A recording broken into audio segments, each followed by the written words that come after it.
and thanks for joining us here on Hot Edition 92.7. Now, we saw a jump. You are welcome. Thank you. We saw a jump in petroleum prices during the last pricing window. Now, as the conflict escalates, how will this affect or continue to affect fuel prices here in Ghana? So the market is still bullish. Prices of these products are still higher compared to before the war started on 28th February. So when prices keeps being bullish, it also means that export prices locally will see some form of surges in the coming windows. We've seen a major surge in the second pricing window of March, where MPA's own floor price indicators showed that diesel increased more than 23%, and petrol also increased more than 15%. What it means is that if the bullish sentiments continue, in the 6th of April, prices are likely going to see further surges because in the current window, the MTA used $816 per metric to set the price of petrol. And these are in metric tons anyway, and also use $1,021 per metric to set the price of diesel. However, on the international market today, as we speak, diesel price per metric is about 1,248. What it means is that compared to future prices, compared to this current window, are going to see at least some 16% increment at the pump. And also, if we take petrol, whilst we use $816 per metric for this window, we are likely going to use $1,021 per metric for the next window. And that also means that petrol prices are also going to surge higher compared to this current window. So I think export prices will continue to be higher until we begin to observe certain bearish sentiments that will plunge these prices lower than expected. I see. Now, with reports of the damaged energy infrastructure across the Middle East, how long could supply constraints persist, even if the war ends soon? It's likely going to take at least 6 months for some of these infrastructure to be revamped, retooled, and production start. But the good thing is that when the war ends, the expectation is that within 6 months there will be flows of petroleum products from the southwestern Asia, where this particular war is taking place. So any country that has some reserves will begin to push these reserves in or onto the market, expecting that by the 6th month, most of these infrastructure are revamped and production starts, as well as supply onto the Asian market or the European market from this region. So once the war stops, I think the expectation is that the war has stopped. So any country that has huge reserves will begin to push these reserves in, expecting that they will reserve or they will restock their reserves. So the expectation for us is to hear that the war has ended. If the war ends, it becomes a bearish sentiment to push prices further downwards. And when price becomes cheaper, I think the Ghanaian export price will also begin to see some cheaper prices compared to what you're observing today. With this expectation, what impact are we expecting to arise on inflation, transport costs, and then food prices locally? As it stands now, with the previous window, we didn't see much of that. But if this continues, are we expecting to see any such? Yeah, so I think that if you say the previous window, we've not seen much inflation or some of these targets. We are still in the month of March. March inflationary figures will come somewhere in April.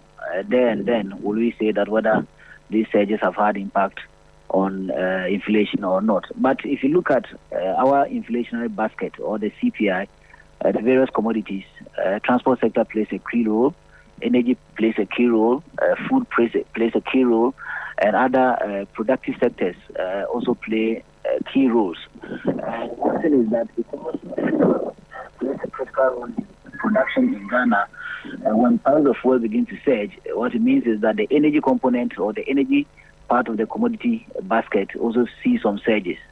Transportation is likely going to see some surges. as well as food inflation, because transportation will have an impact on food prices. So food inflation also likely going to see some surges. So I think the month of March is likely going to see a higher inflationary figure compared to the month of February. Likewise, the month of April, if the war continues. So we are likely going to observe new inflationary pressures due to this particular conflict.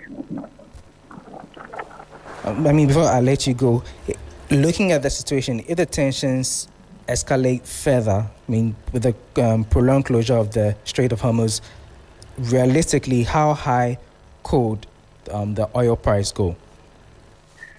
So I think that the projections are indicated, or the indicators established by NPA for the first pricing window of April. I think we are looking at price of diesel heading towards 17 Ghana cedis per liter, and petrol heading towards 14 Ghana cedis per liter. I'm expecting that the new price floor for diesel should be around 15 Ghana cedis, that's 15 Ghana cedis, 50 pesos per liter for the next window. So if the price floor increases, automatically the export price will be increased because the price floor doesn't include certain margins, especially margins by the BIDEX and also the OMC. So it means that diesel price will be heading towards 17, especially when we are going to use, if we are going to use the price indicators established by NPA for the next window.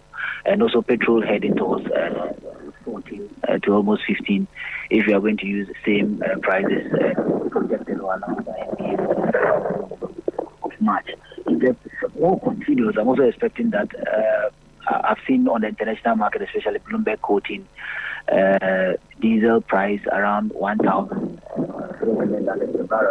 per metric ton, and then petrol also going around $1,150 per metric ton. So if the war continues, it means that in the second window of April, which is 16th April, prices are likely going to escalate further. One unfortunate thing we've also observed is that since the start of the war, we've seen that the cedi has seen some form of depreciation. So if you look at the petroleum price indicators quoted by MP, you've seen the cedi depreciate by about 1%. So if the depreciation also continues, means that there's going to be a double impact. The depreciation of the cedi will cause price to escalate, as well as international market prices also forcing pricing to escalate.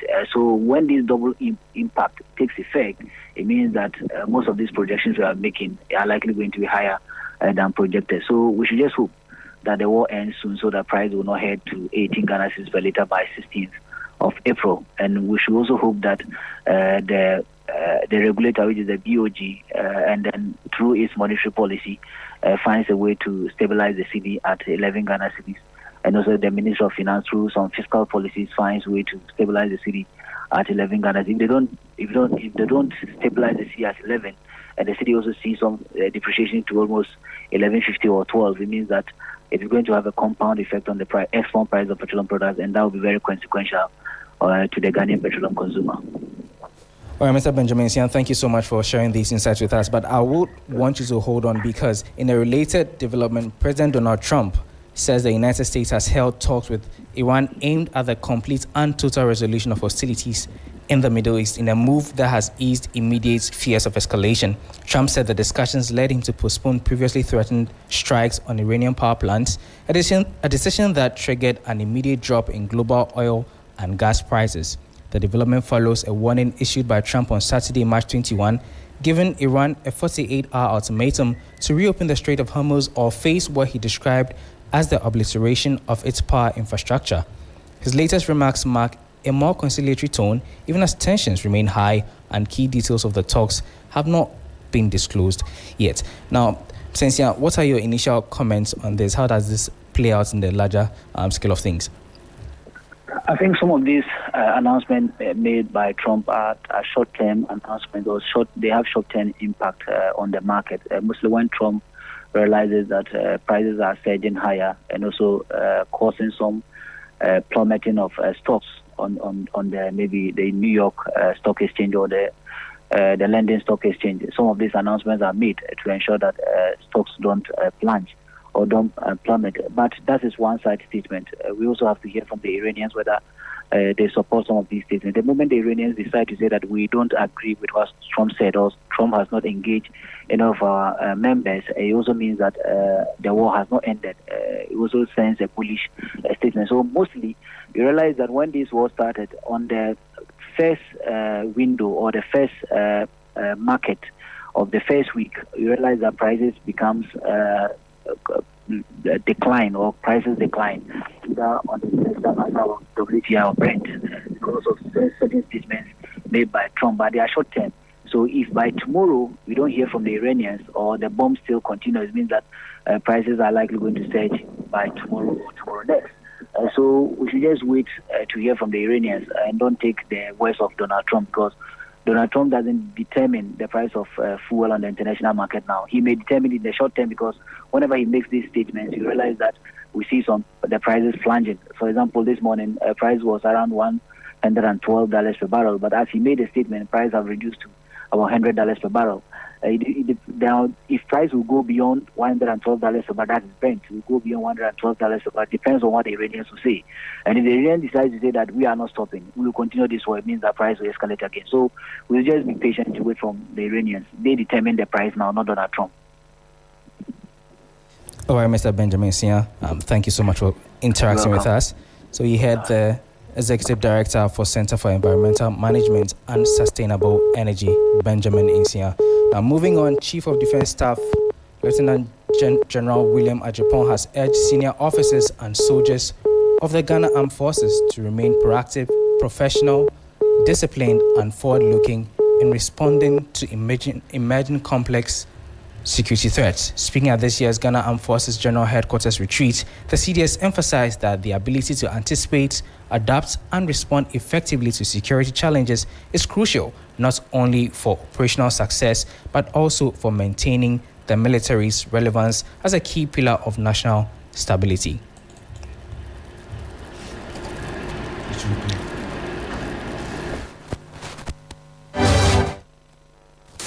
This retreat comes at a critical moment in our national and regional security architecture. Across the world and within our sub-region, the character of conflicts is evolving rapidly. Traditional security threats are increasing, intersecting with emerging and unconventional challenges. Hybrid warfare, violent extremism, cyber vulnerabilities, disinformation, organized transnational crime, and mounting social-political pressures continue to test the resilience of states and the adaptability of their armed forces. Distinguished participants, it is against this backdrop that the Ghana Armed Forces must remain proactive, professional, disciplined, and also forward-looking to these emerging and complex threats. Our ability to anticipate, adapt, and also respond effectively to these evolving threats will determine not only our operational success, but also our continued relevance as a key pillar of national stability. The decision to organize this retreat was informed by these realities. It reflects our collective determination to reflect and recalibrate our strategic posture in order to ensure that the Ghana Armed Forces remains capable, responsive, and aligned with the expectations of the state and the Ghanaian people at large.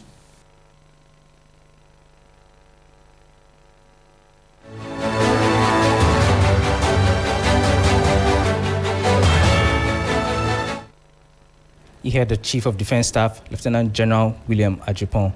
Elsewhere, the Kolebu Doctors Association has raised serious concerns over worsening conditions at the Accident and Emergency Center of the Kolebu Teaching Hospital, warning that overcrowding is putting both patients and healthcare workers at risk. In a press statement dated March 23, 2026, the association said recent administrative directives have led to a surge in patient admissions that far exceeds the facility's physical and human resource capacity.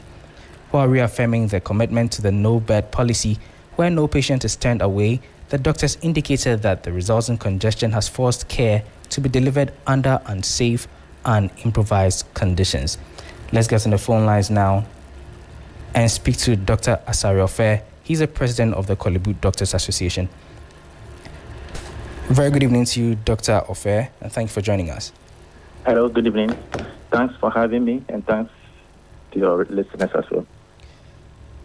Right, give us an overview of the situation at hand here. I mean, we saw your statement earlier. Let's start off with a viral video on the patients that were being treated on the floor and the resultant commentary that has generated. What are your initial comments on that? Yes, so this I think is a major problem in Ghana, and it didn't start last month. This has been decades-long problem of no-bed syndrome.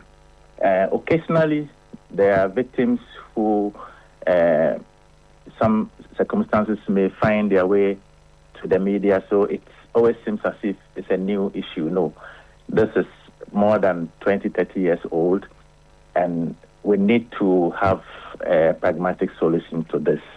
There are several aspects of this problem that we think the ministry and health managers should take a look at.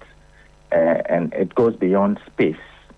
And so our worry is that a better understanding of the issues and proper solutions will be very vital instead of the blame being put on healthcare professionals, because this is an age-old problem that we need to tackle it differently this time.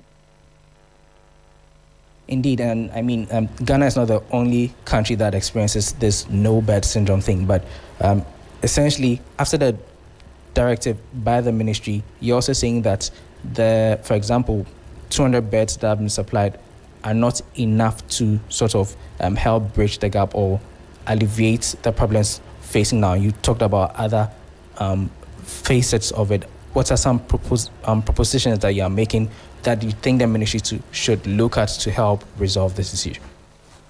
Yes, so you see, extra beds are good in the immediate solution. Extra beds are good. They will create some space. Some people will have beds to be on. But the challenge with that is that it has a limit. If you bring 200 beds, yes, you can put 200 extra patients on it. But the number of nurses and doctors available to take care of them at the emergency room cannot be doubled immediately. So it means that people will be on beds but still be in a queue. Whereas if they found themselves at places where they won't be in a queue, they can be helped. So some people will be in chairs and on the floors and still die because the care hasn't gotten to them because other people are being taken care of. So overcrowding is not only space. Human resource also is part of it. And if you put a bed there and there is no oxygen point for that bed, it means that when that person needs oxygen, all the other oxygen ports are being used, the person won't have the other accessories needed to care for the patient. So it means the bed alone didn't solve the problem. That's why we are saying that the provision of the bed is good, it's the right step. But the most important aspect of the solution immediately in the short term is the provision of a network or a center to coordinate referrals. So that's what is a standard practice in all over the world. You see that there has to be a center outside every hospital that will receive every referral, and they decide which hospital you should go. So per where they sit, their network is such that they know vacancies in every hospital, and they will redirect you to go to this hospital after they've spoken to them. So they will better direct you because everybody, including most doctors, the first place that comes to mind will be Kolebu. Meanwhile, there would have been space at some other hospitals in Accra to help you, but the referring doctor wouldn't know this. So he would just refer to Kolebu, and there will be traffic in Kolebu. But a center that coordinates all the hospitals will be able to tell you that, okay, this particular condition, we have space at Tema General Hospital, we have a specialist there, and the capacity to take care of you. So let's redirect this referral to Tema General Hospital. But the referring doctor from Ho or from Koforidua, from Akwetia, want to know this detail. So we are thinking that in the short term, the ministry should work overnight to create this system that runs with the emergency transport team so that referrals are not coordinated. So to coordinate referrals, and it doesn't depend on where you want to go, then you go and they tell you there's no bed. Yes, so that's the immediate solution we are proposing. And then another major part of the no bed syndrome is the capacity of the hospitals in the districts. So that cannot be solved in the short term. So in the long term, you have to be able to get the human resource capability, the infrastructure capability to solve the problem in the district, so that every regional hospital is capable of managing patients who are very sick in the intensive care unit. They have specialists, they have equipment to manage these patients. Then all the district hospitals around the region will bring their referrals to that regional hospital. But now if you go to the regional hospital, they have to just forward you to Accra because they don't have certain things. They don't have ICU. But the government cannot create an ICU service within a few years. It's a long term because you need more than 5 years to train an intensivist. So that means that is in the long term. So government should look at that long-term solution. And then the short term will be the coordination of the referrals from a center. That can easily be done because the ministry and the Ghana Health Service have enough capacity to create that network in a short time. So I think that's what ministry should look at. And then our main concern now also is the healthcare professionals. And that's where our interest is most. You see, the burden on them now, the overcrowding, will put a lot of pressure on them. That increases the mistakes. And the more you increase the mistakes, then legally you become liable because lawsuits, negligence will be clear and all those things. So we think that at the end of the day, when there's a lawsuit by a relative who thinks that a patient was put on a chair and he fell and got injured, the law is not going to look at the fact that you were trying to help because there was no bed. Did you do the appropriate thing? No. So those are the things we expect that Kolebu management and other hospitals with similar problems should come clear on what the instructions should be. Is there any legal protection? Are you issuing any administrative cover for this period that we are trying to put people on the floor and the chairs? So these are the things we are concerned about. And then we believe that there should be transparency, no politics. If people are on the floor, say they're on the floor. If people are sitting in chair, say they are sitting in chair. Don't let it look like it's fine. And then it's the doctors who are trying to make things, and the nurses making things difficult. Right. Because it's nobody's fault that people are on the floor or sitting in chairs. We have to try and solve the problem together. So our concern is, if it's looking clean, then it's as if the health professionals are the ones who are the problem. And so that's what we're trying to avoid and let the public be aware of what's going on. Now, Dr. Faye, the centers that you're asking for, are they just going to be at Kolebu, or you're proposing those centers for every health facility? No. This center wouldn't be in any health facility. It can just be at the Ministry of Health. Right. It can be anywhere. They just need phone lines, IT technology to receive calls and link the calls. It's just like operating like a call center. So it doesn't have to be in any hospital. It has to operate like a call center. I mean, to make it simple. And so if you are referred from any hospital, that hospital has to call the call center. Instead of calling Kolebu, you have to call that call center. And that call center will decide whether you should go to Kolebu or UGMC or Police Hospital or 37th. To save time, among other things. Okay. So thank you very much for speaking with us, Dr. Asare Ofe, the chairman of CODA. Yeah, thank you very much.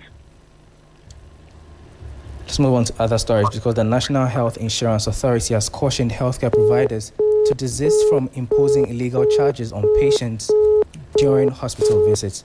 Eastern Regional Director Frank Addo warned that any provider found flouting the law will face strict sanctions. He spoke on the sidelines of the authority's regional review meeting held at Spong. Take a listen. Our biggest challenge with the providers is co-payment, illegal charges. So when somebody has an active card and the person visits the hospital, small tokens or top-ups, they call them top-ups, are taken from them. For the simple reason they will tell you that our tariffs have not been reviewed. Thank God this year the tariffs have been reviewed and very soon they are going to be introduced. I only want to appeal to our providers that when an active member comes to your facility to seek health care, your job is to give quality of care, raise a claim for the individual, and NHIA will reimburse you.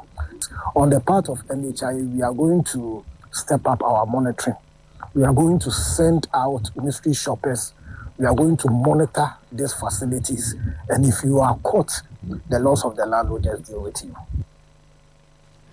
That was the Eastern Regional Director of the National Health Insurance Authority, Frank Ado.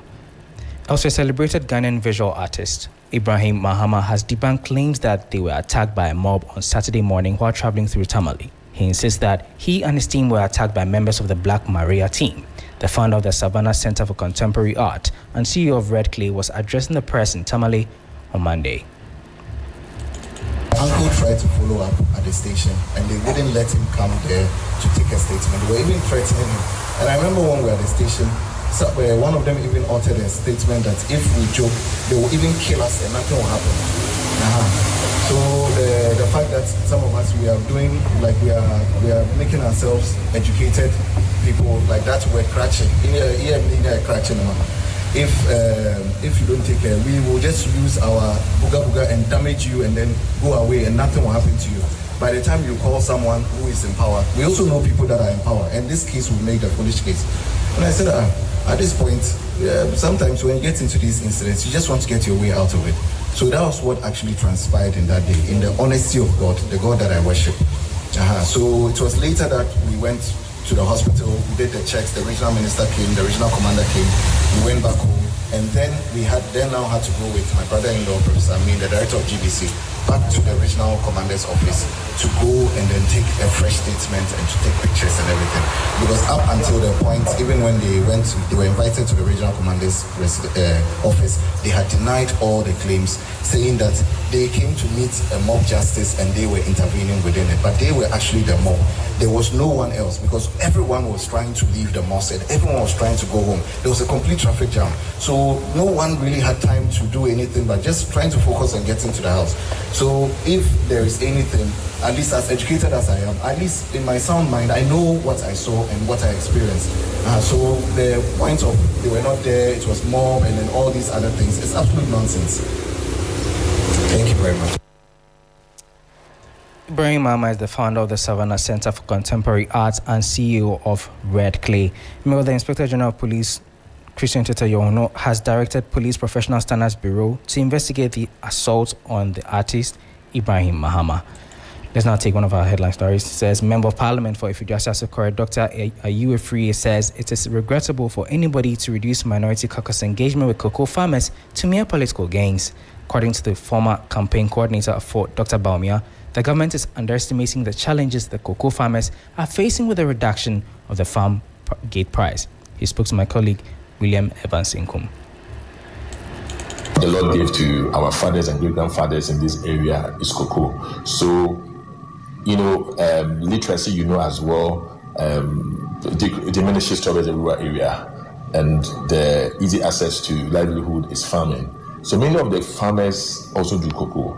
So they do mixed cropping, and many of them own cocoa farms. So you think, it's not going to affect him because this is not planting, but many of them do mixed cropping in their farms. Ultimately, every farmer who does mixed cropping does cocoa as well.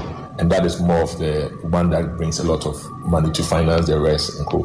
And so the rural, we've gone around and seen that the rural economy is so much hit by this. And the population of us living in the center or the cities where you are okay with dollar, because many of the middle class people who do businesses will do importation, and therefore they are very happy with dollar being kept for whatever reasons that is being kept. But the more you get away from the cities towards the urban, peri-urban, to the rural areas where the populations are, the vulnerable populations are much, and where getting 20 Ghana cedis is a big deal.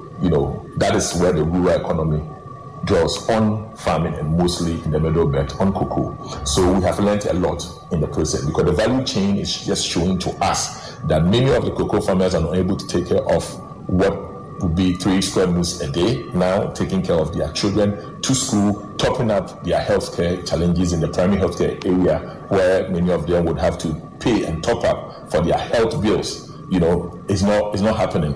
And that was the Member of Parliament for Fiduciary Asare, Dr. Ayew Free. And that's how we wrap it up here on the holiday edition of Hot Edition here on 92.7 3 FM. My name is Laud Asare. Do enjoy the rest of our programs.